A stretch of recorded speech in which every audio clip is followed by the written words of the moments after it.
me move.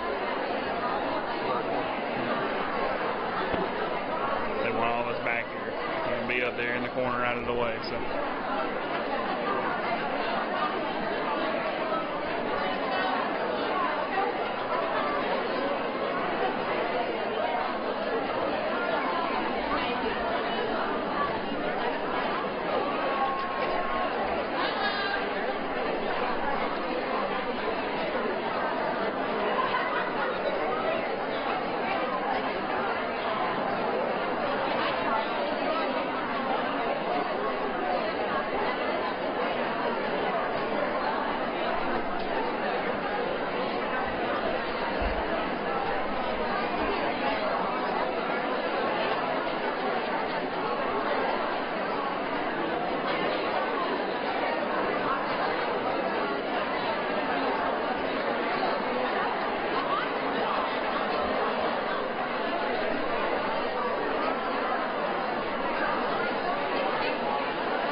Hello, everybody. A couple, some housekeeping things before we crank up. Congressman Gowdy will be up in a few minutes. If you've heard of him, he's going to introduce the senator. If you'll take a peek at your phones and make sure they're off or on non-audible. There's a water station over here if you get thirsty. If you need to use the restroom, the best one, out those doors, down the steps, make a left and find the piano, and that's where you'll go. We'll have somebody outside the door to let you back in. And we'll be right back, and thanks for joining us today.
Good afternoon.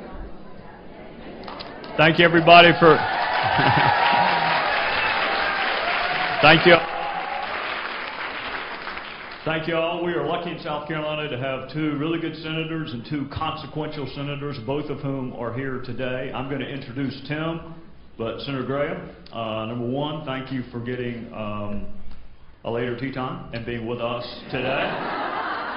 And if you would like to say a couple of words with the emphasis on the word couple, we would be thrilled to hear from you before I introduce your colleague.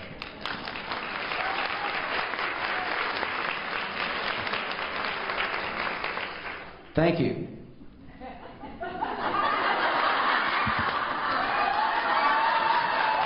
It's too good. So, Tim Scott rocks when it comes to taxes. They're one of 4 people who made this tax bill happen. Tim Scott was one of them. You should be very proud he represents us, because I am.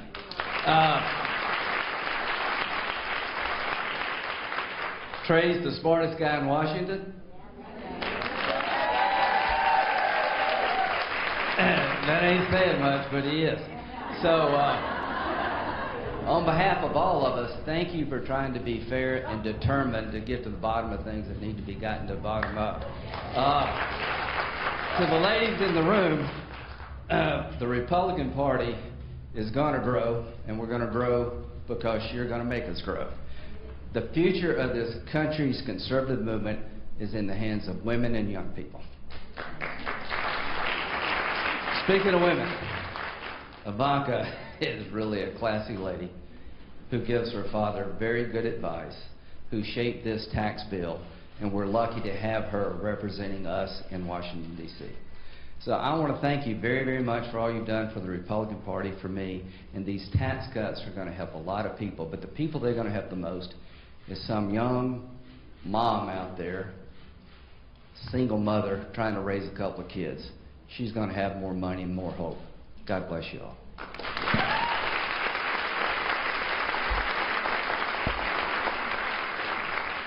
Thank you, Senator Graham. We really are lucky in South Carolina to have 2 senators that are both considered very consequential, particularly in their areas of expertise. Senator Scott, as most of you know, integrally involved in tax reform, also educational attainment, educational opportunity, welfare reform, criminal justice reform. Even in the short period of time that he's been in the upper chamber, he's already left his mark. You already know that. I want to share maybe one thing with you that you don't know, but I think you should. Because Tim appeals to constituencies that our party, the Republican Party, has not always appealed to, he's a target. And if you doubt that for a moment, look at his Twitter feed sometime. Look at his Facebook page. There are things said about him that would never be said about any of us. Not about Senator Graham, not about me. And he handles it all with such class and dignity.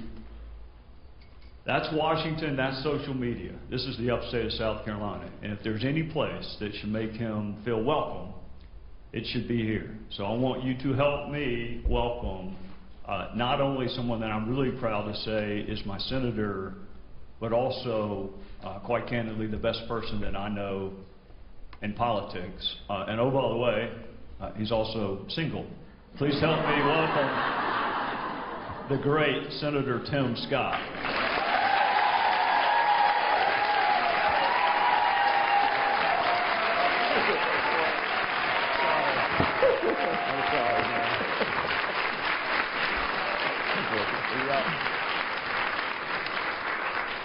Thank you very much. Well, good afternoon. Good afternoon. Now, this is a really good afternoon. Good afternoon. Good afternoon. How many of y'all are just really excited to be here today? All of that just for me. How y'all are so sweet. Oh, I'm sorry. I lost myself for a second there. Well, this is a fantastic day in South Carolina. We are so thrilled to have Ivanka here. Now, she doesn't need an introduction. It doesn't mean that she won't get an introduction. We should know that Ivanka graduated from the Wharton School of Business. This is public knowledge. She and her husband work every day, day and night, in the White House while parenting 3 kids. It's pretty tough.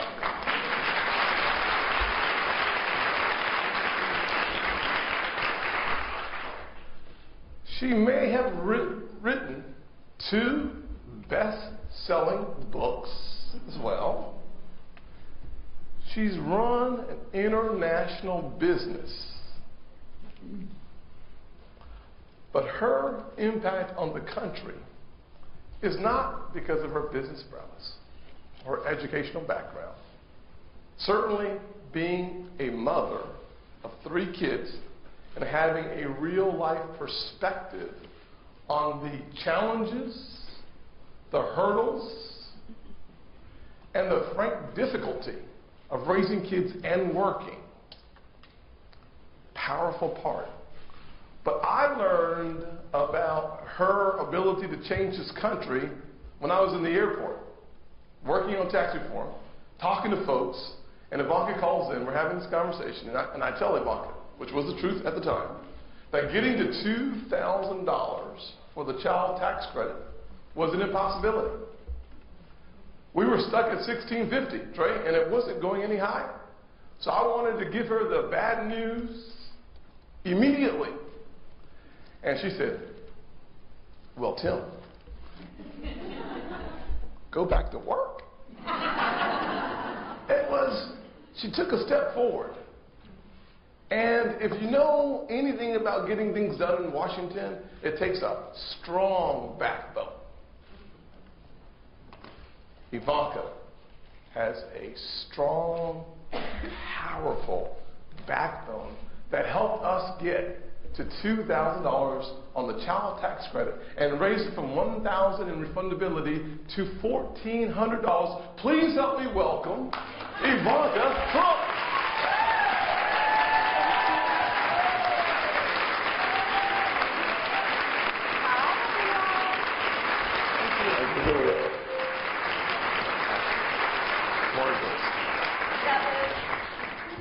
That was incredibly nice, and I should leave immediately because I'm only going to disappoint you from there. But really, thank you, Senator Scott, for having me in South Carolina.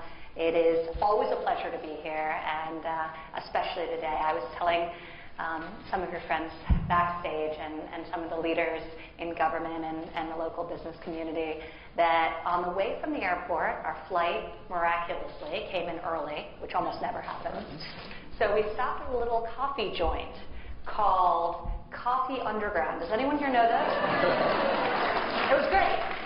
So we got to experience and taste a little bit of Greenville, but it is so nice to be back in South Carolina, and back in South Carolina with so many friends from here and so many friends from back in D.C. So thank you to Senator Graham for joining us today. And for your kind words and all the great work that you're doing.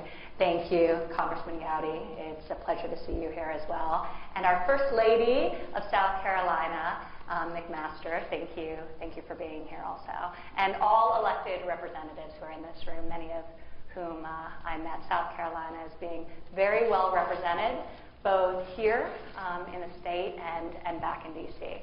But when we were talking, and I think in one of the earlier conversations I had with Senator Scott about the child tax credit, but more generally the individual side of tax reform, which is so important. Obviously, we believe in both. What we're doing to enable our corporations to be competitive in a global landscape, to enable them to have the money through tax cuts to be able to reinvest in their businesses and reinvest in their workers. And we're starting to see that bear fruit following the passage of tax reform, but prior to its implementation, which is incredibly exciting. We see companies giving out massive bonuses, announcing new policies around paid family leave, giving workers raises. Very, very exciting. So we're just at the beginning of what will come from these tax cuts that we've given our businesses, small and large. But Senator Scott was a true champion on the individual side of the ledger and really spearheading what tax relief would look like for middle-income families and middle-income workers. And that was a true priority of the administration. We wanted to cut corporate taxes so our businesses could compete and could thrive, but we also wanted to ensure middle-income tax relief. And the senator was a tremendous champion and really pushed that so hard. So whether it's doubling the standard deduction, which is going to benefit so many families, single parents individuals, married couples, doubling the child tax credit and increasing the refundability, and maintaining very important credits like the earned income tax credit, the child and dependent care credit. So I was saying a little bit earlier that the credits we kept are the ones that benefit families and don't have lobbyists behind them. So that's what we want out of tax reform. We cut trillions of dollars worth of loopholes that benefited special interest groups, and we gave that money back to American workers and American families where it belongs. So it is a pleasure to be here to thank the Senator for his great work, and of course Senator Graham and Representative Gowdy for being tremendous advocates for tax reform. This is a generational opportunity, and the party rose to the occasion, and I'm excited to be here to celebrate with you all. And I think we're going to take some questions and talk about this a little bit more. Yeah. But thank you for the warm welcome, and it is truly a pleasure to be here. Thank you for coming.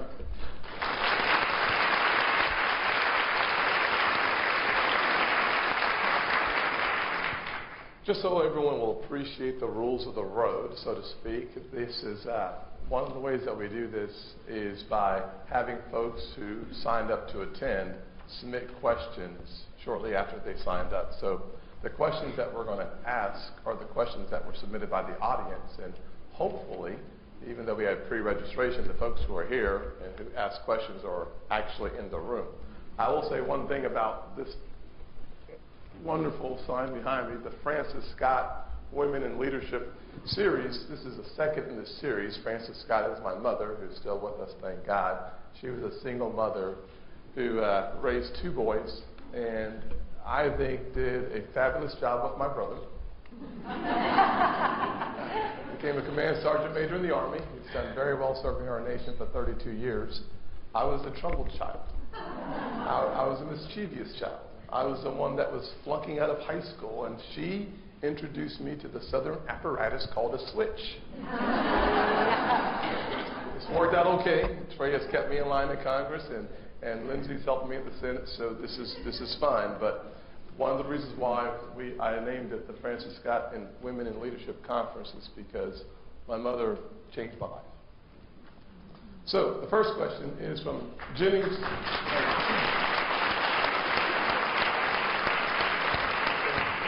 Senator, this is why you're so beloved. That and you're remarkably talented. Oh, you're very kind, very kind. Talent and personality is a great combination. God bless her. Let's give her more time. Is Jennings in the room? Jennings Bryson? Is it Bryson? Yes. Are you actually 18 years old? I am. Yes. Are you actually going to a charter school? I am. I go to Greenville Charter High School. Are you actually going to graduate with 63 hours? Yes, sir. And your associate's degree? Associate's degree, right? So, Jennings submitted a question.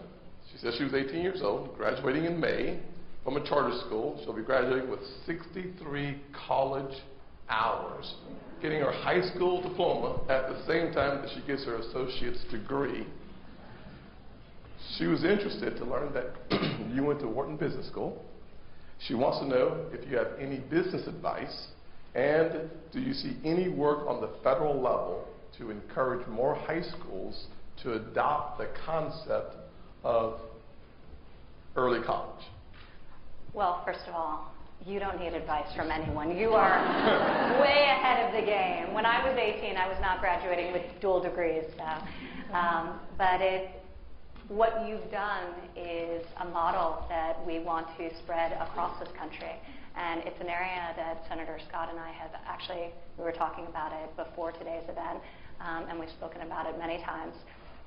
Opening up pathways for opportunities for people in K through 12 to come into the workforce immediately, or to go on to post-secondary education, vocational education, community college, technical schools, as another path A, instead of or in advance of four-year college. So we're very, very focused on people learning skills, on dealing with the student debt crisis, and ensuring that the goal of education is is obviously to enable people to provide for themselves and provide for their family, and thinking about ways to do it. So we're doing this through administrative action across all of our agencies. We're really, really focused on preparing our students for the work of the future in K through 12, expanding school choice opportunities, which we think is so fundamentally important, and we have been taking great actions, and there's more to come on that front.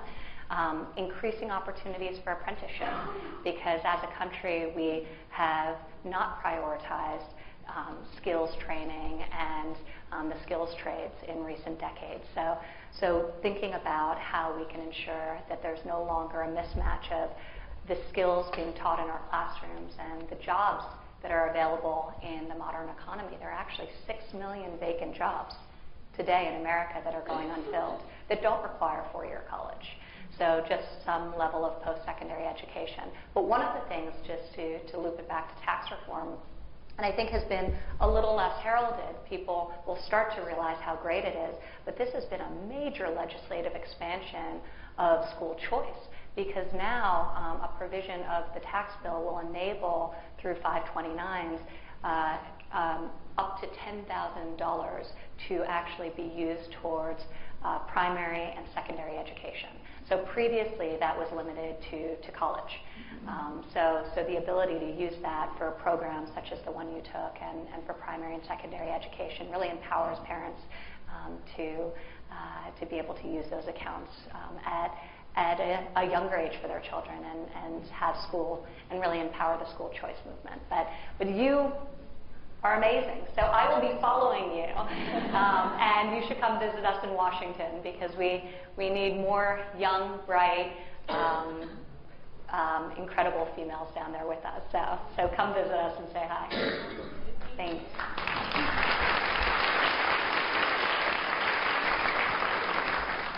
No, I saw her earlier. Lisa Van Riper? Is she still here? There she is.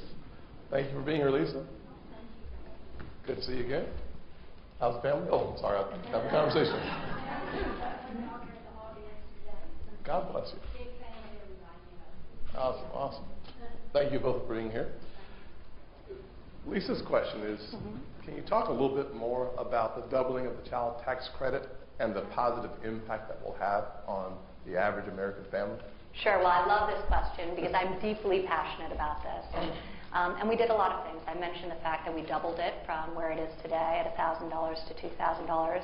We expanded refundability so it can be used for those who don't pay federal taxes against payroll taxes. So we've increased refundability by 40%. And we've also expanded the number of people that will be able to get the benefit very dramatically.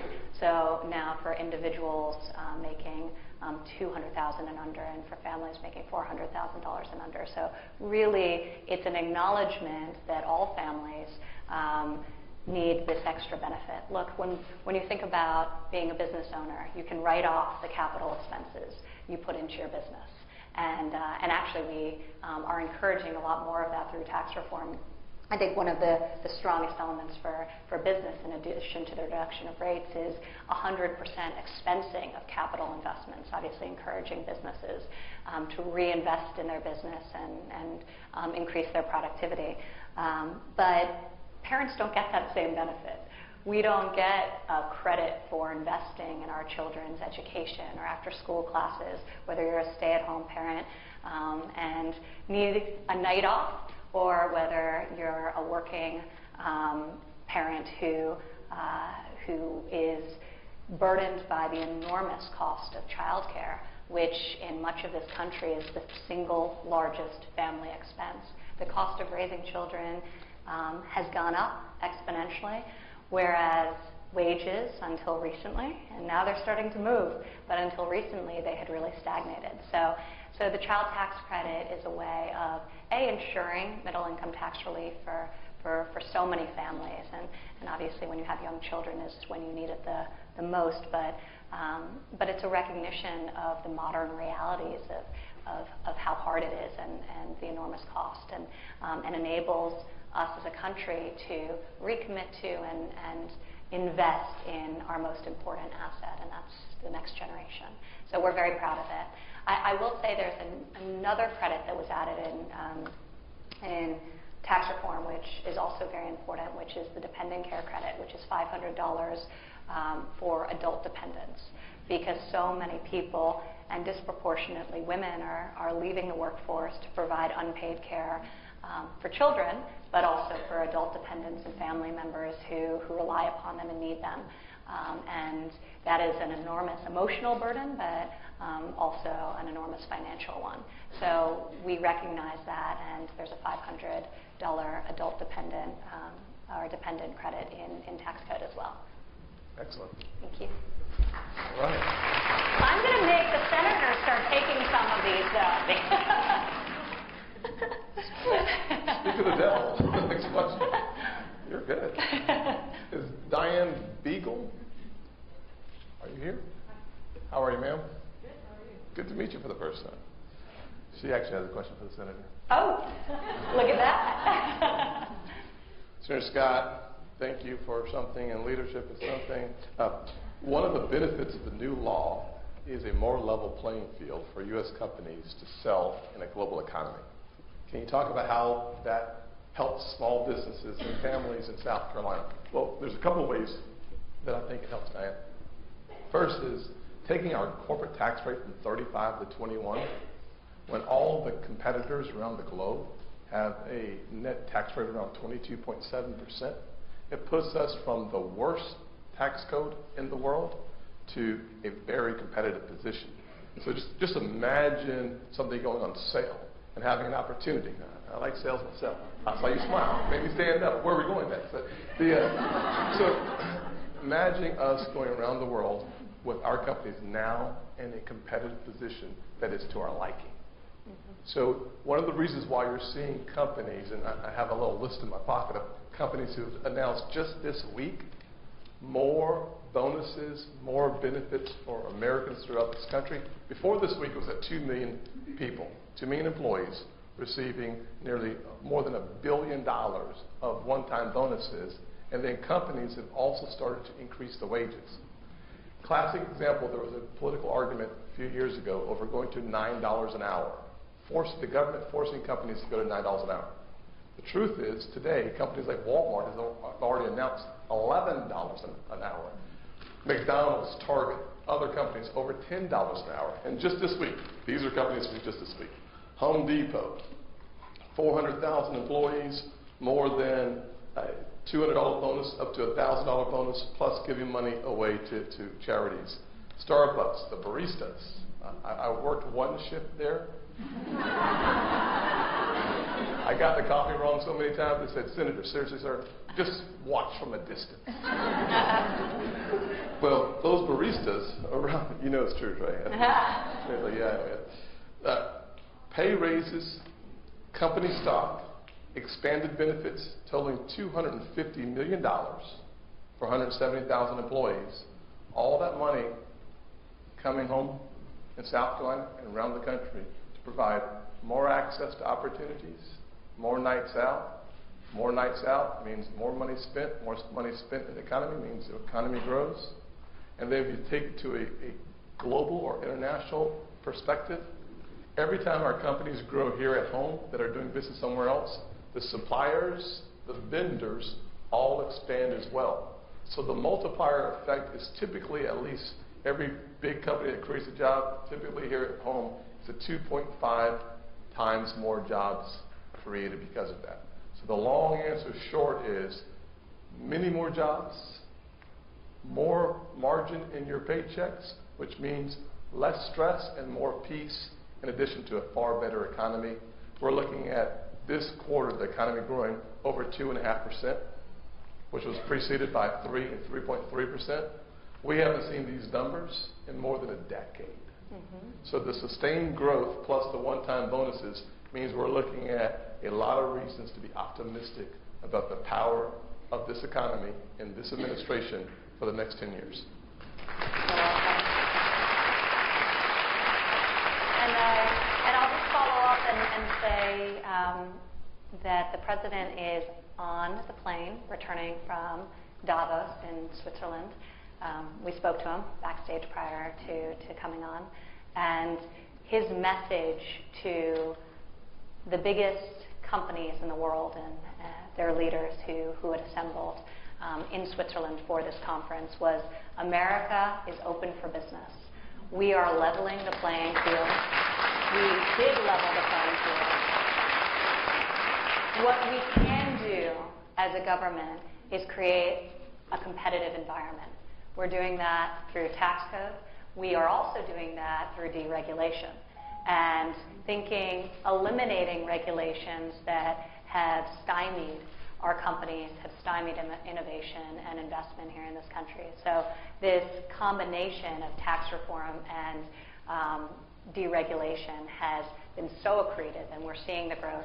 But his message to all of those CEOs is, I've created the environment, we've created the environment in the United States, now come invest and do the right thing and put that money into your business and put that money into your workforces, and they are doing that in droves. So we're very, very excited about it, and it's just the beginning.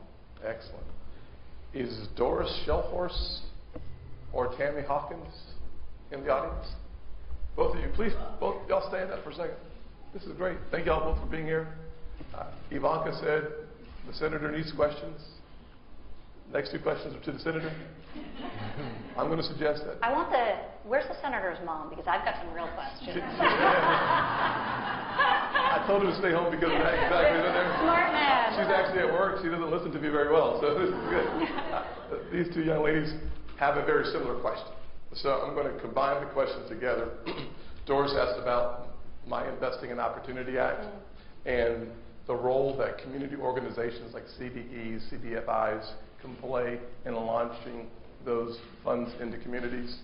Tammy's question is also about the Investing in Opportunity Act and how it could help minority or small women-owned businesses. I'm sure that Ivanka, who was explaining to me my legislation back behind the stage, and did a better job than I did, so I'm going to give her an opportunity to talk about it as well.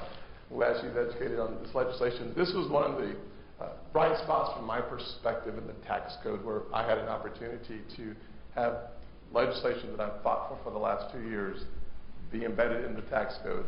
The legislation that I asked the president to consider, that he had a positive response to on Air Force One when he was coming back a few months ago from another trip. And it is so awesome to see this legislation as a part of the tax reform package. What the Investing in Opportunity Act basically does is it defers the capital gains tax for up to 7 years to allow for a long-term investment in our distressed communities. 50 million Americans today live in distressed communities like the one that I grew up in. And so this is an opportunity for us to create what we call opportunity funds, a vehicle to bring resources in the private sector into these neighborhoods and develop long-term businesses. No more government employees, simply an incentive for the private sector to make good decisions on how to invest. We see CDEs and CDFIs and other organizations within the communities. Folks in that business have been doing it for so long that the track record is quite impressive. So having the governor, Mrs. McMaster, hopefully sometime soon, be able to designate where those areas are within South Carolina will be helpful. What must precede the governor making that decision is the Treasury Department setting the rules of the road. They're in the process of doing that. The good news is we have a strong advocate on this stage who mentioned that to me beforehand. I will tell you, as a senator, we have very little impact on the Treasury Department. However, I said we're moving it. This was really exciting for us at the White House, and Senator Scott was a great champion for this, and spoke to the president about it, and he immediately elevated it across the board. But the ability to unlock these assets in underserved communities and distressed communities across the country and encourage reinvestment in them is very powerful. And we think this is really smart legislation and will have an unbelievably positive effect and a real multiplier effect in these communities. So we're excited to have been able to support it. We're excited it's part of tax reform, and Treasury is very committed to moving very, very quickly to see all components of tax reform in addition to this get implemented as soon as possible. So we're very focused on it. That's great news for all of us. Yeah. Great news. Sunny DeWorkin? Did I pronounce your name right? How are you, Sunny? Good to see you again. Life is good? Thanks. Awesome. I'm a little chatty, I know that. I'm a little chatty. You're going to call me on the Yeah, this is great. All right. Sunny's question is an interesting question for you, Ivanka. What are some of the differences in decision making between the private sector and the government? I think what Sunny's perhaps illuminating that things get, I'm looking for the politically correct word. Is jacked up the word I'm looking for? Things get held hostage sometimes in the government world. Can you kind of delineate the difference between the private sector and the government? Yeah, I think the word bureaucracy comes to mind. Yes. So there are government, in some cases, you can move things really, really quickly administratively, and in other cases, things move at a slower pace than one would like, especially a person who was born and raised in New York City. But it's part of the process and it's part of the experience.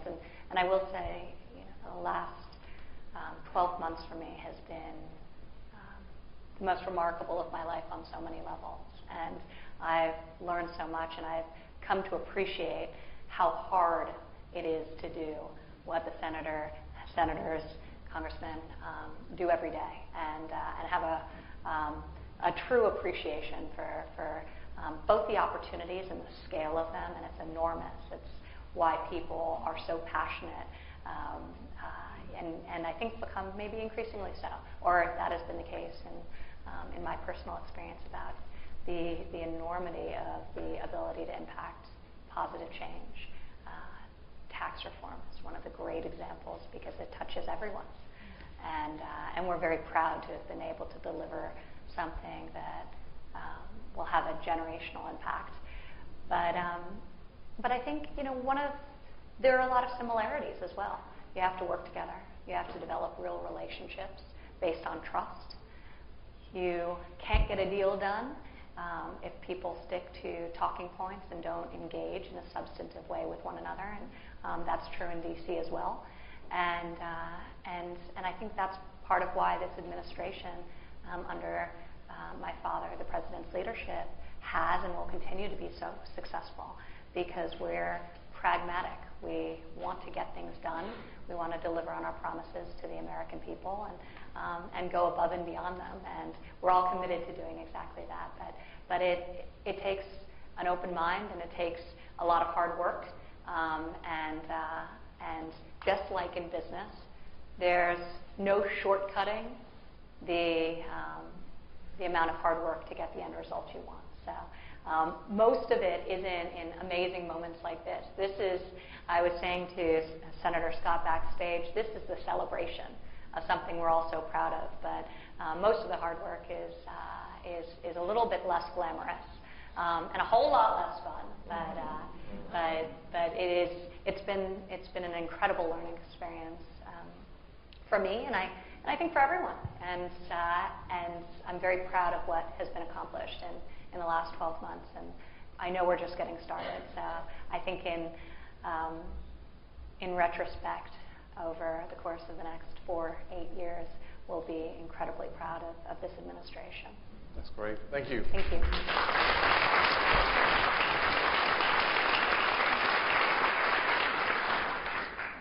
Is Tammy Barber? Hey, Tammy, how are you? Hi, Tammy. Doing fantastic. Good to see you in the audience. Tammy has a great question, and I'll say this before I ask Tammy's question. As we celebrate the success of the Investing in Opportunity Act, most of my good ideas did not originate in my cranial cavity.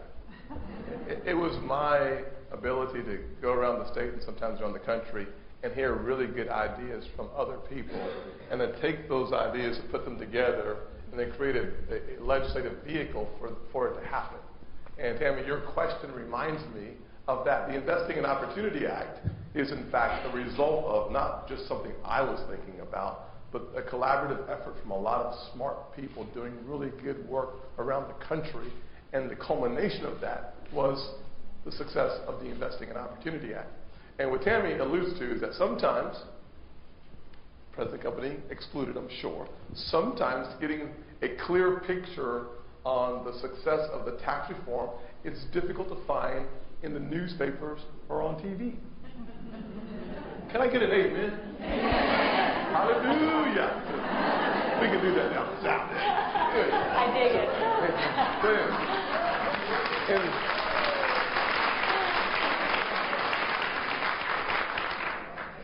I'll keep clapping and start preaching up here. Anyways, the brother said that, of course. There you go. All right. So Tammy, back to you, Tammy. Tammy's question, which is a great question, is there a way to create a website for actual business owners to report what the new tax law is allowing them to do for their employees, from benefits to compensation, new hires? There needs to be an avenue created for real-world reporting on the positive impact that tax reform is having, as opposed to the rhetoric that is so often categorically false. Is there a way for us to get the good news told by business owners in front of more people? Well, so I think the greatest and most effective way for this to happen over the not so long term, over the short term, is just people will see it in their paychecks. So that is the best way to generate a positive narrative. So, there's a storytelling before, using illuminating examples. I saw a couple of segments where on television where I think both the host of the show and certainly the people who were having their tax returns analyzed were shocked that they were going to get money back. Like really, genuinely, everyone was shocked. But I think that will be the experience for a lot of people who have been told that this will not benefit them. And that will just not jive with the reality of how positive this is. So that's what I'm most excited about, for people opening their paychecks and seeing the reduced rate, for companies making more announcements about increasing their minimum wages, their entry-level wages, and giving out higher bonuses and reinvesting in their workforce, whether it's training or whether it's through really important benefits such as paid family leave, which I'm very passionate about, and many of the companies you mentioned. Doug McMillan of Walmart called me to mention that they had expanded their offerings for maternity and paternity leave as part of tax cuts, and there's a great incentive to do so that Senator Fisher introduced that gives a credit to businesses who provide that type of benefit. So I think this will be best told by individuals as they experience this in their own life. And I wish there was a way to do it sooner and quicker, but Treasury is committed to doing it as fast as humanly possible. So they're working to make that happen in paychecks almost right away. But you're right. It would be nice to be able to more precisely and clearly tell the story. But there are so many different experiences, and everyone has a different scenario. And we try to account for as many as possible. But we feel really, really good about the mass impact this will have in a very positive way. Thank you. And just to follow on to the answer that was perfect. So why am I going to say something else? Well, so Jenny's like, really, this is what they do? Yes, this is what we do. So senators throughout the country, I know Lindsay's done it, I'm doing it as well. We are asking our constituents to write in and share their stories with us.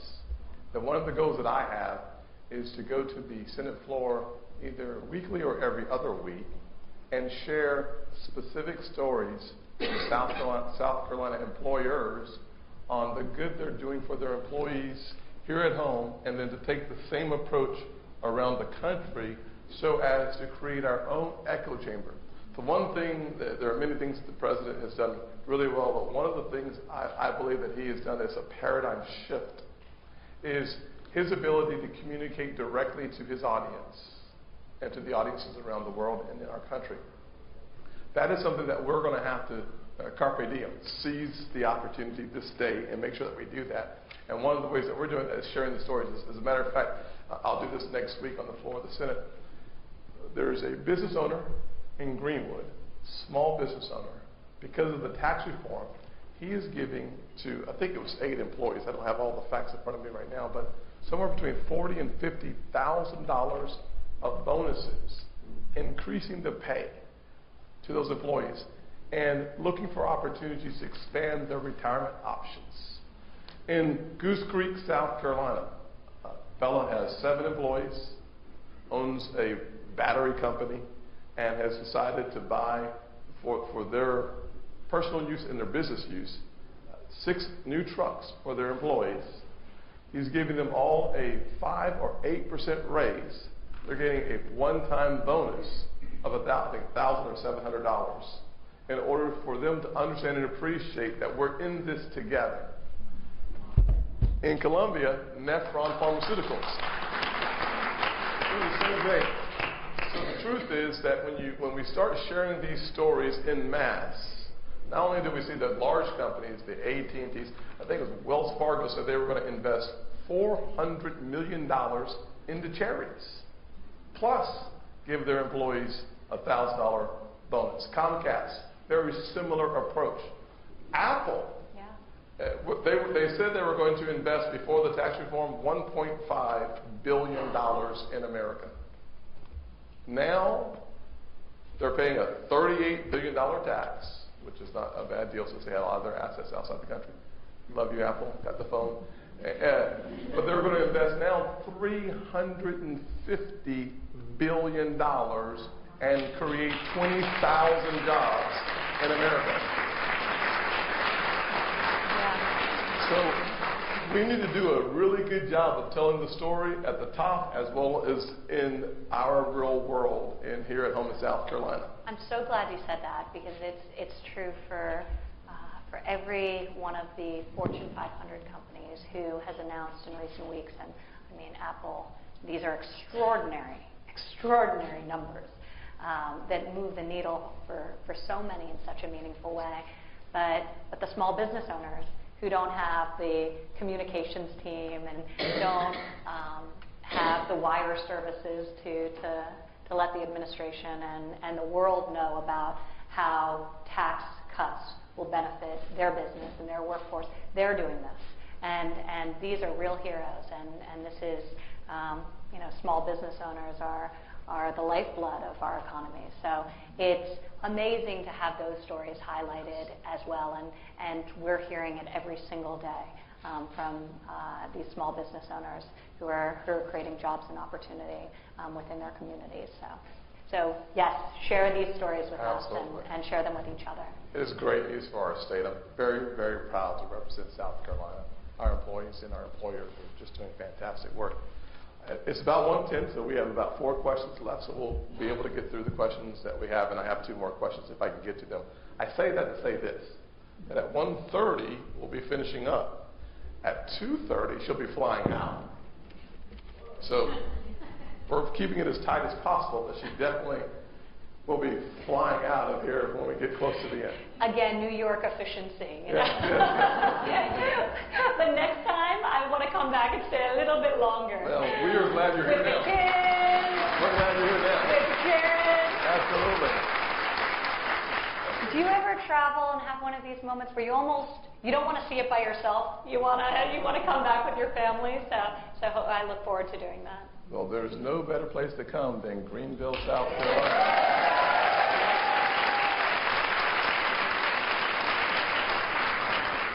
All my Gamecock fans think I'm wearing this for Tigers. I'm getting all hate mail right now. I'm just happy to be here. So Linda Abrams, are you here, Linda? Linda. Sweet Linda. Linda has a difficult question. I wish it were for you, but I think it's for me. Thank you, Linda. Perfect. You can have a seat. Let's go to the next question. Yes, that was the phrase you wanted to answer. So, what are the biggest stumbling blocks to reaching a budget agreement by February the 8th? And is it possible for the congressmen to compromise? Those are like two separate questions. On policy issues and still win re-election when the electorate is so partisan. Congressman. Do I know any congressmen in the room? Oh my gosh, there's Trey County. So, Steve Savage saying, cut it. He's trying to get up to answer the question, but I'm not going to let him. I'll answer the question for you later. I think the reality of it is that we are in a very good position to get this deal done before February the 8th. It is a date that was artificial in nature, shorter than the 16th, but I'm looking down at Lindsay, who has done an excellent job on trying to push us in the direction of getting this compromise done. I think compromise should be defined as common ground. And on the one outstanding issue, I think we're going to find common ground on that issue in a way that the outstanding issue, just in case someone is, the thing I'm talking Greek is DACA on this deal. I think we'll get to a position where the border is protected better than it's ever been protected, and the DACA kids are treated as fairly and as compassionately as possible, but that must be fused together. The good news is from the White House to the Senate to Congress to outside organizations, we are all on the same page of trying to get something done. I am very optimistic that we get it done before the 8th, and looking at the heads of these two gentlemen, I think we're in really good shape. So I think you'll be pleased with the outcome. If you want the government to stay open and get something done. If you want the government to shut down, you're going to be unhappy with all of us. So, is that clear enough, ma'am? Yes. Okay. If you have a follow-up, I'm happy to talk with you afterwards. I don't have a plane to catch, though I might want to, depending on the answer to our question. I'm sticking around talking to you either way. Okay. Ellen Weaver, I saw a little. Ellen. Hey, Ellen. Hey. Thank you for being here, Ellen. Ellen is you can stand up for a little longer. Ellen is a champion, a living, breathing champion on helping kids as it relates to getting a good education. We love your efforts. Thank you for leading the initiatives that you have around education. This week is National School Choice Week. One of the exciting provisions of the Tax Jobs Act was the expansion of 529s into K through 12 expenses. Ivanka, you've answered part of this question already, but I'll give you a chance to highlight it once again. Could you talk a little bit about how the expansion of 529s can help struggling families around the country and here at home in South Carolina improve the quality of the education their child receives? Well, I think, first of all, thank you for leaning into this issue and caring so much about education. It's obviously the most fundamental and critical thing we can do as a society, ensure that our students and our children are prepared. And we're increasingly in a world where lifelong education is a priority, especially with the speed of innovation and the changing nature of work. So that's something we're spending a lot of time in the White House and in Congress thinking about how education extends beyond the classroom and into mid and late career as well. But I think this legislation is very important and the most significant that's been passed in a very long time to enable parents more choice. And when you empower parents, you empower families, and choice drives competition. It raises the bar within communities. So I am a very strong supporter. I see you nodding, so I don't think I have to tell you this, but obviously how meaningful it is for parents to be able to use up to $10,000 of the money that's been put away tax-free towards the education of their choice, primary and post-secondary or secondary is very important and very meaningful, and I think just the beginning. So Secretary DeVos has made this a priority. The President has made school choice and the expansion of school choice a priority. So I think this is the first of many actions you'll see on this front. For those who may not be familiar with the terminology 529 plans, it has been a vehicle used to help families pay for college for a number of years. When I was in the financial services industry, I sold 529 plans. So it's a wonderful vehicle. You put money in and it grows at a tax-deferred basis without taxation. So the ability to take $10,000 out so that you can help fund education now, not just for college, but K through 12, is a real game changer for a lot of families who have been struggling to make their ends meet and also educate their kids.